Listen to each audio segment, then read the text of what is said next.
മനുഷ്യജീവനുകൾ പൊലിയാൻ സമ്മതിക്കാതെ ഹൃദയം തുന്നിച്ചേർക്കുന്ന ഡോക്ടർ ജോസ് ചാക്കോ പെരിയപ്പുറമാണ് നമുക്കൊപ്പം. ഡോക്ടർ 48 മണിക്കൂറിനുള്ളിൽ 2 ഹൃദയം മാറ്റിവെക്കൽ, എന്തായിരുന്നു അനുഭവം? വളരെ വിരളമായിട്ട് തന്നെ സംഭവിക്കുന്ന ഒരു കാര്യമാണത്. പ്രത്യേകിച്ച് കേരളത്തെ സംബന്ധിച്ചിടത്തോളം കഴിഞ്ഞ കുറേ വർഷങ്ങളായിട്ട് അവയവദാനം നിശ്ചലമായിരിക്കുന്ന ഒരു സാഹചര്യത്തിൽ ഒരു ഹൃദയം ലഭിക്കുക എന്ന് പറഞ്ഞാൽ പോലും വലിയൊരു അത്ഭുതമായിട്ട് ഞങ്ങൾ കരുതുമ്പോൾ ഒന്നിനു പുറകെ ഒന്നായിട്ട് അടുത്ത ദിവസങ്ങളിൽ 2 കുടുംബങ്ങൾ അവരുടെ പ്രിയപ്പെട്ടവരുടെ അവയവം ദാനം ചെയ്യാൻ തയ്യാറായത് തീർച്ചയായിട്ടും വലിയൊരു മഹത്തായ സംഭവമായിട്ട് ആ ദാനത്തെയാണ് ഞാൻ ഏറ്റവും കൂടുതൽ പുകഴ്ത്തുന്നത്. അതുപോലെ തന്നെ അത് ലഭിക്കാനിടയായ 2 വ്യക്തികളുടെ ജീവൻ നമ്മൾക്ക് സമൂഹത്തിന് തിരിച്ചു കൊടുക്കാൻ പറ്റി, അവരുടെ കുടുംബത്തിന് തിരിച്ചു കൊടുക്കാനായി. അതും തീർച്ചയായിട്ടും വളരെ സന്തോഷകരമായൊരു അനുഭവമായിട്ടാണ് ഞാനും എന്നോടൊപ്പം പ്രവർത്തിക്കുന്ന ആരോഗ്യ പ്രവർത്തകരും അതുപോലെ ഞങ്ങളോടൊപ്പം സഹകരിച്ച ഒത്തിരി വ്യക്തികളുണ്ട്. ഗവൺമെൻറ് മന്ത്രിമാരും മുതൽ പോലീസ് ഉദ്യോഗസ്ഥന്മാരും മുതൽ ആംബുലൻസ് ഡ്രൈവർമാരും മുതൽ ഞങ്ങൾക്ക് വേണ്ടി പ്രാർത്ഥിച്ച സമൂഹം, ഇവരെല്ലാവരും ഞങ്ങളോടൊപ്പം ഉണ്ടെന്നുള്ള വലിയൊരു സന്തോഷമാണ് ഇന്നെൻ്റെ മനസ്സിലുള്ളത്. ഒടുവിൽ നടന്ന ഹൃദയം മാറ്റിവെക്കൽ ശസ്ത്രക്രിയയിൽ 13 വയസ്സുള്ള കുട്ടിയാണ്. അപ്പോൾ അത് കുറച്ചുകൂടി സങ്കീർണമായിരുന്നോ? ഈ കുട്ടിയുടെ ശസ്ത്രക്രിയ സച്ച് സങ്കീർണമായിരുന്നില്ല. എന്നിരുന്നാലും ആ കുട്ടിയുടെ മെഡിക്കലായിട്ടുള്ള അവസ്ഥ വളരെ സങ്കീർണമായിരുന്നു. കാരണം വർഷങ്ങളായി ഹൃദയത്തിനായിട്ട് കാത്തിരിക്കുന്ന ഒരു കുട്ടി, ആവണി കൃഷ്ണ, ആ കുട്ടിയോട് അവയവം ദാനം കേരളത്തിൽ സംഭവിക്കാത്തത് കൊണ്ട് അന്യ സംസ്ഥാനത്തേക്ക് പോകാനായിട്ട് പറഞ്ഞപ്പോൾ അവളുടെ അമ്മയും അച്ഛനും വിതുമ്പുകയായിരുന്നു. അപ്പോൾ അവർക്ക് ഏതെങ്കിലും രീതിയിൽ സ്വന്തം സംസ്ഥാനത്ത് തന്നെ ചെയ്തെടുക്കുക എന്നുള്ളൊരു ആവശ്യം, ആഗ്രഹം അവർക്കുണ്ടായിരുന്നു. അങ്ങനെ പുറത്തേക്ക് പോകാൻ തയ്യാറെടുക്കുന്ന സമയത്താണ് ആ കുട്ടിക്കൊരു ഹൃദയം നമ്മുടെ സമൂഹത്തിൽ നിന്ന് തന്നെ, നമ്മുടെ സംസ്ഥാനത്ത് നിന്ന് തന്നെ കിട്ടാനുള്ളൊരു സാഹചര്യം ഉണ്ടായത്. അതുകൊണ്ട് മാനസികമായിട്ട് അവർക്കുണ്ടായ സന്തോഷവും ഞങ്ങൾക്കുണ്ടായ പിരിമുറുക്കവും പറഞ്ഞറിയിക്കാൻ പോയി. അത്രമാത്രം ഒരു സ്ട്രെസ്ഫുള്ളായിട്ടുള്ളൊരു സാഹചര്യത്തിലൂടെയാണ് 2ാമത്തെ ശസ്ത്രക്രിയ പ്രത്യേകിച്ച് കടന്നുപോയത്. ഇപ്പോൾ സ്റ്റേബിൾ ആയിട്ടുണ്ടോ ആരോഗ്യനില കുട്ടിയുടെ? ഇന്ന് രാവിലെ ഒരു 6:30 മണിയോടുകൂടിയാണ് ഇൻറ്റൻസീവ് കെയർ യൂണിറ്റിൽ എത്തിയിരിക്കുന്നത്. സ്റ്റേബിളായി എന്ന് നമുക്ക് വ്യക്തമായിട്ട് പറയാനാവില്ല. ഒരു 48 മണിക്കൂറോട് കഴിഞ്ഞെങ്കിൽ മാത്രമേ ഉള്ളൂ അപകടനില തരണം ചെയ്തു നമുക്ക് പറയാനാവൂ. എന്നിരുന്നാലും ടെക്നിക്കലായിട്ട് സർജറി ഭംഗിയായിട്ട് പോവുകയുണ്ടായി. ICUയിലേക്ക് പോകുന്ന സമയത്തും ബ്ലീഡിങ്ങോ മറ്റ് കോംപ്ലിക്കേഷൻസോ ഇല്ലാതെ സ്റ്റേബിളായിട്ടാണ് ഇതുവരെ ആ കുട്ടിയുടെ പ്രോഗ്രസ് ഉണ്ടായിരിക്കുന്നത്. ഇന്ന് പുലർച്ചെ വരെ നീണ്ടു നിന്ന ഈ സർജറിയുടെ ഘട്ടങ്ങളൊന്ന് പറയാമോ? എപ്പോഴാണ് സ്പന്ദിച്ചത് ഹൃദയം? ഇന്നലെ രാത്രി ആണ് നമ്മൾക്ക് മൃതസഞ്ജീവനി ഹൃദയം ലിസി ഹോസ്പിറ്റലിൽ കിടക്കുന്ന പേഷ്യൻറ്റിന് വേണ്ടി അവർ അലോക്കേറ്റ് ചെയ്തത്. അത് കൺഫേം ചെയ്ത ഉടനെ ഞങ്ങളുടെ അനസ്തെറ്റിസ്റ്റും കാർഡിയോളജിസ്റ്റും അങ്കമാലി ലിറ്റിൽ ഫ്ലവർ ഹോസ്പിറ്റലായിരുന്നു ദാതാവിൻ്റെ ചികിത്സ ഉണ്ടായിരുന്നു. അവിടെ പോയി അവൻ്റെ ഹൃദയം പരിശോധിക്കുകയും മറ്റ് അവയവങ്ങളെ ഒപ്റ്റിമൈസ് ചെയ്യാനുള്ള മരുന്നുകൾ കൊടുക്കുകയും ചെയ്തിട്ട് തിരികെ വരികയാണ് ചെയ്തത്. അപ്പോൾ പിന്നീടുള്ള ഓരോ മണിക്കൂറുകളും നമ്മൾ മോണിറ്റർ ചെയ്തുകൊണ്ടിരിക്കുകയായിരുന്നു ആശുപത്രിയുമായിട്ട് ബന്ധപ്പെട്ട്. കാരണം ഓരോ അവയവങ്ങൾക്ക് അതിൻ്റേതായിട്ടുള്ള പ്രത്യേകതകളുണ്ട്, ആവശ്യങ്ങളുണ്ട്. അതനുസരിച്ചിട്ടുള്ള ഒരു അനസ്തെറ്റിക് ക്രിട്ടിക്കൽ കെയർ മാനേജ്മെൻറ്റാണ് നമ്മൾക്ക് ആവശ്യമായിരുന്നത്. ഡോക്ടർ ജേക്കബ് അബ്രഹാം എന്ന് പറയുന്ന അനസ്തെറ്റിസ്റ്റും ഡോക്ടർ ജോ ജോസഫ് എന്ന കാർഡിയോളജിസ്റ്റും എല്ലാം അതിൻ്റെ പിന്നിലുണ്ടായിരുന്നു. അപ്പോൾ അവരുടെ ആ പരിശ്രമത്തിൻ്റെ ഫലമായിട്ടാണ് രാത്രിയായപ്പോഴേക്കും നമ്മൾക്ക് ഈ അവയവത്തിൻ്റെ നില നമ്മൾക്ക് ആരോഗ്യപരമായ രീതിയിലേക്ക് കൊണ്ടുവരാൻ കഴിഞ്ഞത്.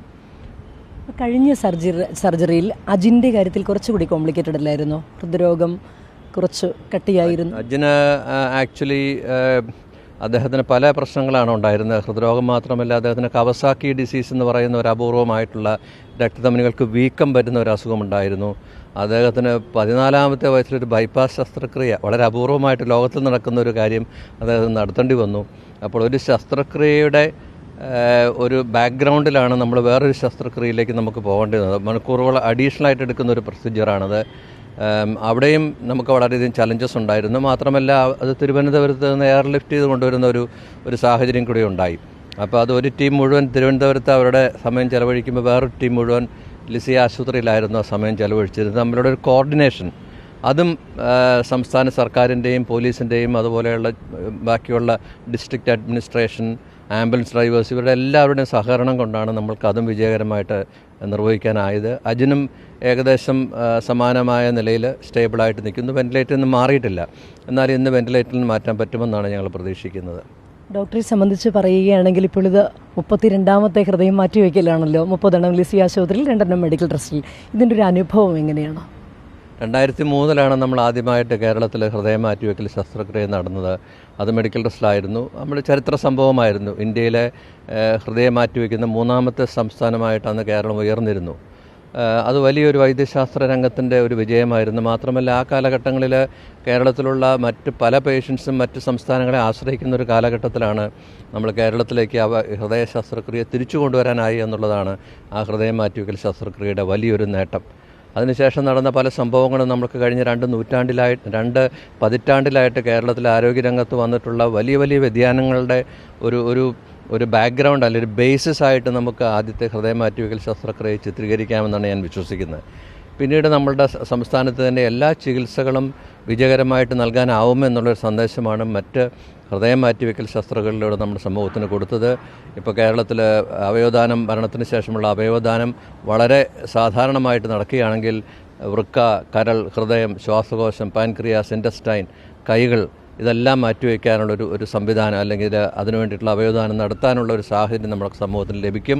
പക്ഷേ ഇതിപ്പോൾ വല്ലാതെ കുറയുകയല്ലേ? അവയവദാനത്തിന് ആളുകൾ മടിക്കുന്നൊരു സാഹചര്യം നിലവിലില്ലേ?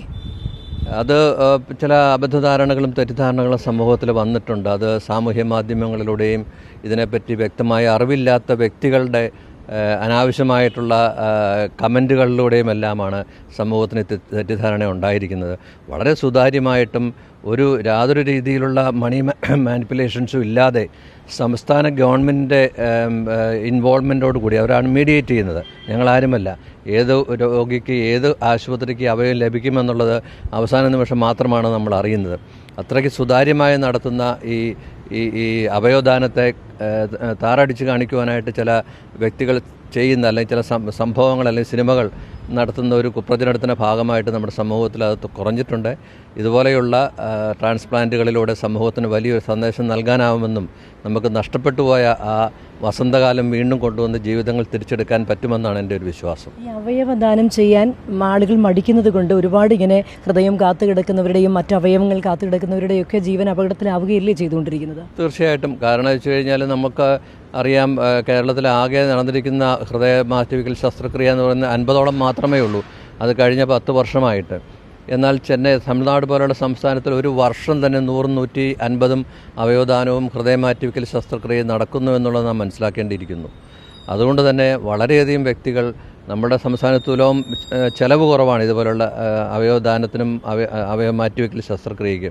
അതെല്ലാം നഷ്ടപ്പെട്ട് മറ്റ് സംസ്ഥാനങ്ങളെ ബുദ്ധിമുട്ടുകളോടെയും കൂടുതൽ ഫിനാൻഷ്യൽ കമ്മിറ്റ്മെൻറ്റോടെ ആശ്രയിക്കുന്ന ഒരു സാഹചര്യം അത് മാറ്റുക എന്നുള്ളതാണ്. ആ ബുദ്ധിമുട്ട് മാറ്റുക എന്നുള്ളതാണ് അവയവദാനം കൊണ്ട് നാം അല്ലെങ്കിൽ അവയവ മാറ്റിവെക്കൽ ശസ്ത്രക്രിയ കൊണ്ട് നാം ഉദ്ദേശിക്കുന്നു, ആഗ്രഹിക്കുന്നുമെല്ലാം. ഡോക്ടറെ സംബന്ധിച്ചിടത്തോളം ഹൃദയവും ശ്വാസകോശവും ഒരുമിച്ച് മാറ്റിവെക്കുന്നു.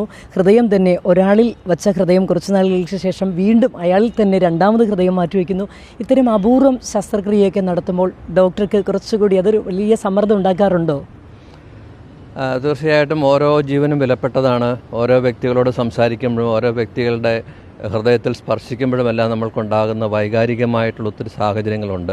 പക്ഷേ ആ വികാരങ്ങൾക്ക് നമ്മൾ പ്രാധാന്യം കൊടുത്തു കഴിഞ്ഞാൽ നമ്മളുടെ മിഷനിൽ നമ്മൾ പരാജയപ്പെടുകയാണ്. അപ്പോൾ കുറേ വർഷങ്ങളായിട്ട് വികാരങ്ങളെ ഒതുക്കി മനസ്സിൽ ഒളിച്ചു വെച്ചിട്ട് നമ്മൾക്ക് ഒരു ദൗത്യത്തിലേക്ക് ഇറങ്ങുന്ന ഒരു സാഹചര്യത്തിൽ ആ ദൗത്യം എങ്ങനെ വിജയിപ്പിക്കണമെന്നുള്ള ഒരു ചിന്ത മാത്രമേ നമ്മുടെ മനസ്സിലുണ്ടാകാറുള്ളൂ. അവിടെ വികാരങ്ങൾ നമ്മൾ പുറകോട്ട് വയ്ക്കുകയാണ്. വികാരങ്ങളില്ലാഞ്ഞിട്ടല്ല, പക്ഷേ വികാരങ്ങൾക്ക് ഞങ്ങൾ മുൻതൂക്കം കൊടുക്കാറില്ല.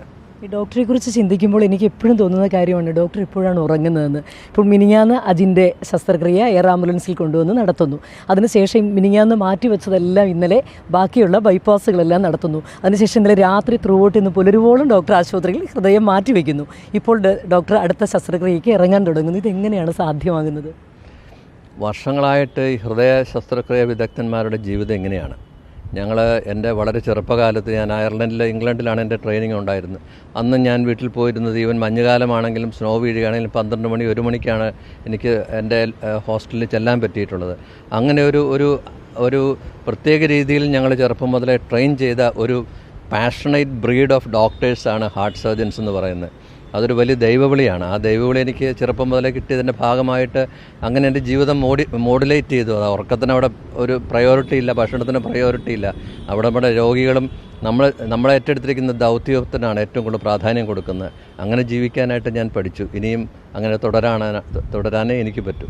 തീർച്ചയായും ഡോക്ടർ ജോസ് ചാക്കോ പെരിയപുറത്തെ സംബന്ധിച്ചിടത്തോളം ലിസി ആശുപത്രിയെ സംബന്ധിച്ചിടത്തോളം വലിയ അഭിമാനിക്കുന്ന നിമിഷമാണല്ലോ. ലിസി ആശുപത്രിയുടെ 30ാമത്തെ സർജറിയാണ് അല്ലേ ഹൃദയം മാറ്റിവെക്കുന്നത്? തീർച്ചയായിട്ടും. കാരണം ആശുപത്രിയുടെ ഭാഗത്തുനിന്ന് വലിയൊരു സപ്പോർട്ടാണ് ഞങ്ങൾക്ക് കിട്ടിയിരിക്കുന്നത്. ഏത് സമയത്തും ഇന്ന് കഴിഞ്ഞ 2 ദിവസങ്ങൾ ട്രാൻസ്പ്ലാന്റ് ചെയ്ത പേഷ്യൻസിനോടൊന്നും നമ്മൾ ഫിനാൻഷ്യലായിട്ട് ഇന്ന എമൗണ്ട് അടച്ചാലേ ഞങ്ങൾ ചെയ്യുമെന്ന് പറയാറില്ല.